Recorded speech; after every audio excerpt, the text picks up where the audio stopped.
হুসাইন একবার বিশ্বনবীরে প্রশ্ন করলেন, নানা বলেন তো নানা, আল্লাহর কাছে কে বেশি দামি, আপনি নাকি আমি?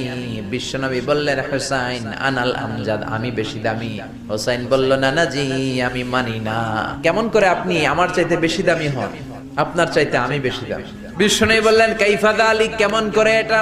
হুসাইন বলল, নানা জি তাহলে বলেন তো আপনার আব্বার নাম কি? বিশ্বনবী বললেন, আমার আব্বার নাম হলো আব্দুল্লাহ। হুসাইন বলেন, নানা আপনার আব্বা আব্দুল্লাহ কি কোন নবীর মেয়ের জামাই নাকি? বলেন, আমার আব্বার নাম হলো আলী কাররামাল্লাহু ওয়াজহা। আবার হুসাইন প্রশ্ন করলেন, নানা বলেন তো আপনার আম্মার নাম কি? বিশ্বনবী বললেন, আমার মায়ের নাম আমিনা।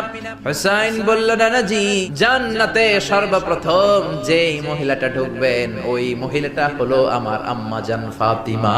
বিশ্বনবী কোনো কথা বলেন না। হুসাইন আবার প্রশ্ন করলেন, নানা বলেন তো আপনার নানার নাম কি? বিশ্বনবী বললেন, আমার নানার নাম হলো ওয়াহাব ইবনে আব্দে মানাফ। হুসাইন বললেন,